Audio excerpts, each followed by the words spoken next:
explanations on what led to an abrupt closure of El Paso's airspace. Sources tell CNN Border Patrol didn't coordinate with the FAA before firing a high-energy laser like the one you see here to shoot down what we are told are balloons.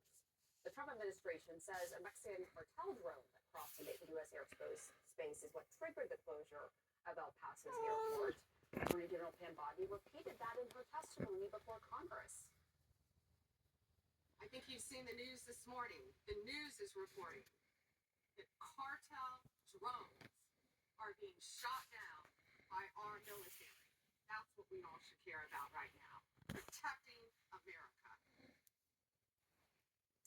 While questions grow this morning over the use of this high-energy laser and what really happened, El Paso's mayor says his city is being left in the dark.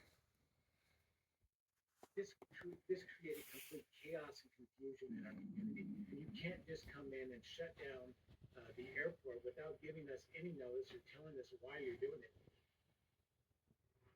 CNN correspondent Pete Montine joins us now. He has been digging into all of this. So, Pete, this all started with some balloons? Yeah, the plot here really kind of keeps thickening. Here is the latest. We now know that it was a Customs and Border Protection's use of this laser weapon on party balloons prompted the FAA to make this bold move to shut down the airspace over El Paso. That's according to multiple sources who have spoken to CNN. These sources tell us that the laser system was on loan from the Defense Department. And one source tells us military personnel were present when that weapon was used to shoot down 4 Mylar balloons earlier this week. This technology is called a high-energy laser. And this is Pentagon video of a similar system back from 2018. High-energy lasers are considered non-kinetic weapons, meaning they don't use bullets, but they use concentrated heat to disable target. It's great for stopping drones in their tracks, which are a growing threat at the border. And Air Force top brass said back in 2024 there were more than 1,000 drone incursions at the border each month.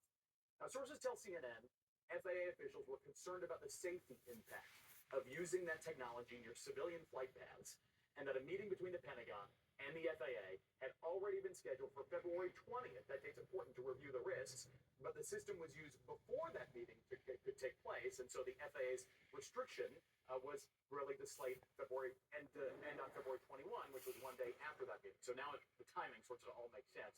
The FAA's underscored in the past, over and over again, the unique safety concerns of lasers near airplanes, including the potential for pilots to temporarily go blind, especially for pranksters on the ground. These new details, though, really highlight that what the White House has said about the FAA's airspace shutdown, probably not true.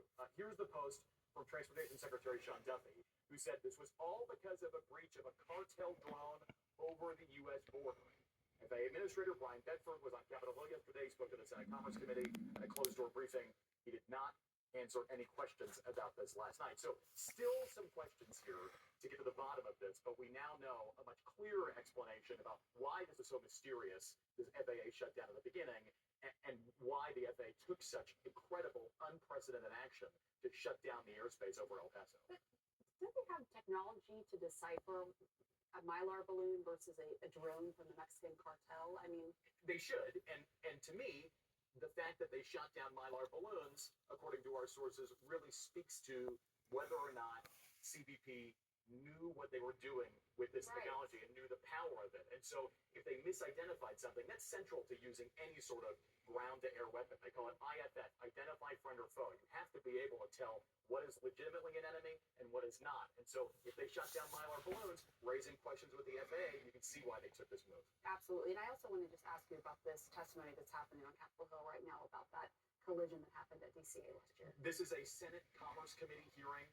Testimony from NTSB Chair Jennifer Hamady about the January 29th tragic mid-air collision of American Eagle Flight 5342 and an Army Black Hawk helicopter.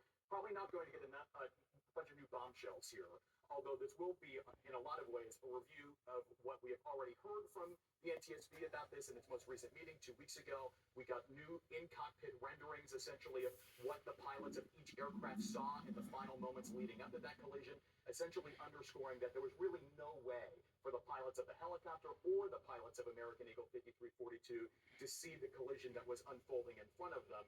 We're also going to get a bit of a preview into what exactly is in the final report that the NTSB will put out. We've now heard that will come out next Tuesday, February 17th. All right, Pete Montine, thank you so much. Just